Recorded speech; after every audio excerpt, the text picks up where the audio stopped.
What is going on, everyone? I am super excited to be bringing you this matchup. Green Kid against Blurple Kaido.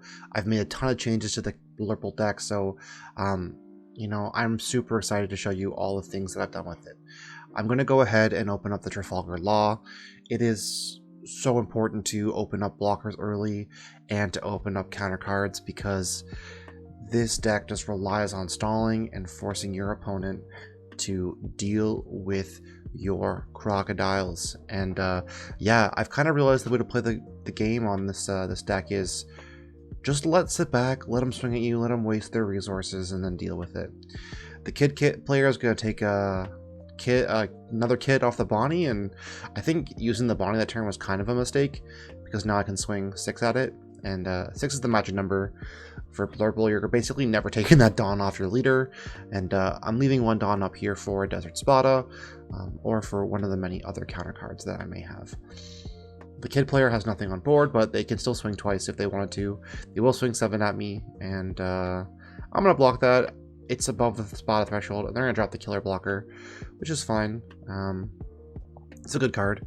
Now I'm a 5 Dawn, and I'm thinking what I can do. Again, Blurple, swing a leader here. Why not? They're going to counter with the Beppo here. I'll tap 4, a 3, play Missile Sunday, and I'm feeling pretty good because first swing I can use Desert Spada, and then second swing I can block with Missile Sunday to get back my Desert Spada. So really good recycling of the cards here. Opening up a lot of your blockers is super nice. I think there are still some changes that I want to make to the Blurple deck just to kind of perfect it, but I think it's almost there. I think it's really close. I think it just needs a couple more blockers, and I don't think it needs as many removal cards as I'm playing. So Easel's going to come down, and it's going to tap my Missile Sunday. He's going to swing Killer at me. I'm going to tap for Desert Spada, and I opt to not use Desert Spada's effect, and I just draw. Which is a misplay, but it's not a huge deal. He's going to swing at Missile Sunday, and I'll grab my Desert Spada back, and then he's going to pitch his kid to swing at me again, and I'm going to go ahead and take that life here. I'm not feeling too pressured right now. I've got a Law out.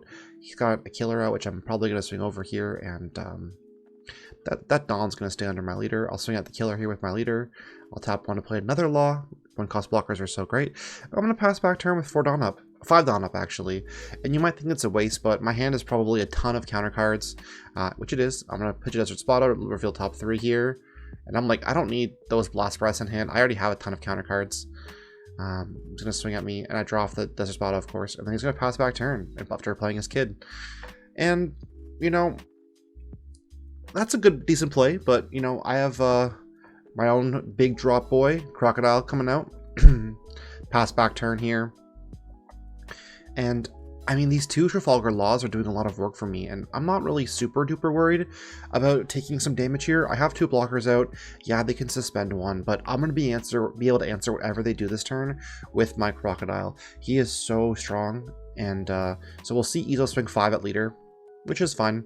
I'll tap Desert Spada, and I'll look at top 5 here, and just thinking about what order I want to put him in. I'll put Teach on top, and then I draw Crocodile, get that 1k counter in hand. He's going to swing at me for 7. I'll block for 9, and I'll block with Law. And again, these 1-cost blockers are so good. And then he's going to load up his kid, swing at me for 8. I'll block with Law. And then he's going to tap and pitch to swing with kid again, I think. He's going to pitch the Killer to restand and swing. And I'm okay taking that. Again, I'm feeling like I'm in a pretty good spot here. So I'm going to proceed with my 10 Dawn turn here. And I'm feeling pretty good because I'm going to Baroque Works for free here. Let's see what I can do with top of my deck. I'm going to grab Missile Sunday. Card's really important for the deck. And I'm just thinking about how I want to play this. I really want to get rid of that kid. And I know he's probably got a Punk Gibson or a Paradise Waterfall in hand. But I don't want it to stay alive on board. So I'm going to swing 11 at it to get out of Paradise Waterfall range and out of counter range. So he's going to lose that kid. And then I'm going to swing at the Ezo with my leader here for 6. Again, unable to counter. And then I'll play a Missile Sunday, leaving 2 Dawn up. This means I can play Desert Spadas for free, and my level of beams cost 1. And the Missile Sunday there, I played it just to protect my Crocodile. I don't want him loading up and swinging at my Croc. He's going to swing Kid at me. And I'm playing so many 2k counters, but I'm going to go Love Beam. Kind of a waste here, but it is what it is. He's going to swing at me. I'm going to block. I'm going to grab Love Beam back, and he's going to play a Basil Hawkins. Basil Hawkins is pretty scary in this matchup because he can swing at your rested characters regardless of if you die or not. So being able to swing twice at characters is pretty crazy, I think. But this deck actually can deal with Basil Hawkins in a way that you probably wouldn't expect, and that way is to actually just counter him in every way. I'm going to swing 10k at leader here, and you can't counter that. That's a banish. And I'm going to swing 6k at leader here. I'm going to counter that with Apu, which is honestly, I think a misplay. Probably should have taken that, but it's okay. I'm going to play a double finger here just to put some pressure on the board. And if they do pop it, if they do suspend and pop with Basil, then I'm okay with that. Double finger is just there to get me cards on board. He's going to go ahead and he's going to put a ton of Dawn here underneath his Basil Hawkins, which is super smart, I think. You know, I think it's really nice. He's going to go ahead and put him to 13k at my Croc here. So I think it's 13.6. Yeah, 13k. And so I will end up being able to counter that with Love Beam, Desert Spada, and the Teach that I picked up. And then I'll draw off Love Beam, and then I'll draw... well, I'll reveal the Spada first, and then I will draw Love Beam and my leader effect here. So I just instantly refilled my hand. So even if he swings with Basil Hawkins again, I still have 2 Dawn up, and I can deal with it. He's going to swing at me again. I'll play Love Beam and Blast Breath, and then I'll draw off of the Love Beam effect. So pretty crazy turn there. Love that. He's going to swing at my Croc again, and you know, I just recycled so much stuff. So I'm just going to counter with a Teach here, and he's going to pass turn back to me. So now I've got a lot of pressure on board here, and there's no way he's going to save this Hawkins here because he's got 1 on active, but I have so many swings at it.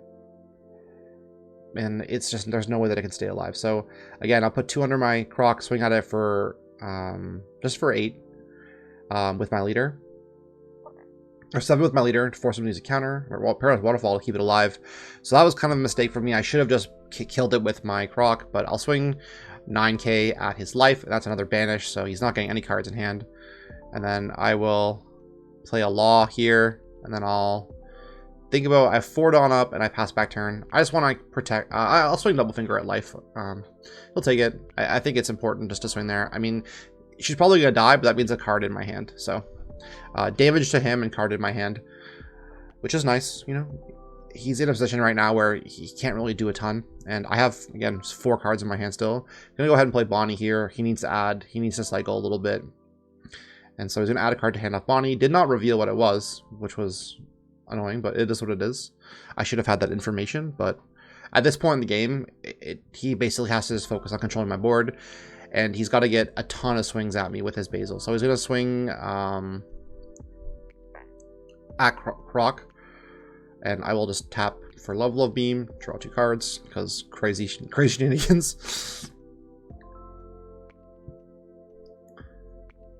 I still have a blocker here to protect my Crocodile. And I'm thinking about, do I pitch it? Nah, I'll use this blocker here. Blocker's probably better. Keep a Dawn up. He's going to swing 5k at, and I'll block it. Gonna go ahead and pitch to restand and swing, and I'm just thinking about what I want to do here. Do I want to? I'll just take it. It doesn't make sense to pitch my only 2k counter for my hand here. So 2 Capones come out, which is like Jesus.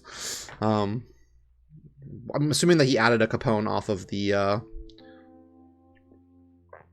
effect, and then I'm gonna swing all of these at Hawkins. All these swings are going to Hawkins. I don't want that card staying alive, and it's going to go down, so that's fine. I'm like, I have about 5 Dawn up still. I got 6 Dawn up. I'd rather use 6 Dawn. I'll swing at his Bonnie, and then just counting to make sure I have 6 up, and I do, and gonna pay 3 here.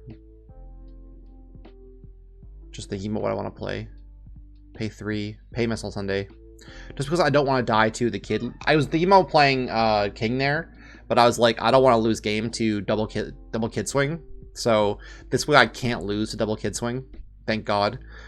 Could you imagine? That would have been the worst mistake of my life. Just forgetting about leader kit effect. He loads him up, puts him to 13k. So go ahead and play X-Drake from the Bonding's effect. And then he's going to go ahead and actually play the X-Drake to pop my double finger, which is fine. I mean, that's a draw. I don't really care too much about losing her there. And then he's going to swing 9 at my Croc. I think he just thought if like the 7k Croc, and I'm like, bro, I have so much to protect that. I counter with 2k counters, so that's fine. And I'm in a position right now where the amount of resources he has to commit to kill me, it's too much. So I'm gonna swing 8 at leader here, and he's gonna banish that. Thank God the Nekamamushi gets banished. Swing over Bonnie with my leader here. I probably could have swung face, but I just didn't want to give him any cards in hand because he only's got 1 right now. And then I'm just kind of thinking about what I want to do here. So I'm just gonna pay 7 to unload another 7-drop Croc, and I'm gonna place a Dawn underneath. And that's basically the beginning of the end of the game, because there's no way that you can deal with 2 cards swinging for banish, let alone 1. And my Missile Sunday is going to block your first swing, and I'm going to have so many blue counter cards in hand. I think he has the 7-drop Kid and a Punk Gibson in hand, or maybe that's a killer. I can't really tell, it's hard to see, but I know he's got a 7-drop Kid in hand. He's going to swing X-Drake, potentially at my life. He'll swing at Crocodile here, the 7k. I'll block Missile Sunday, and I will grab back a Love Mellow. He's going to swing at my Crocodile here. I'm going to double 2k counter that, and he's going to play a blocker Kid just to protect himself from losing the game, which is fine. I'm not too worried about that. Again, I'm in the driver's seat right now. I'm leaving those Dawn under my Crocs for the rest of the game at this point. So I'm swinging 8k at his leader. He'll take that, and it's banished. Swing 8k leader. He's going to block with that. And then I'm just going to load up my Croc and swing, and that's game. Big showing from the Blurple Crocodile updated list. I'm so happy that I was able to pull through with that victory. It felt really good to finally have some success with the deck. If you guys are enjoying what you're seeing on the channel, please like and subscribe. I've got so much more coming at you. Peep the deck list that I am going to provide here at the end, showing you the updated list for Crocodile and the updated list for the Kid. Until next time, guys, Monty out.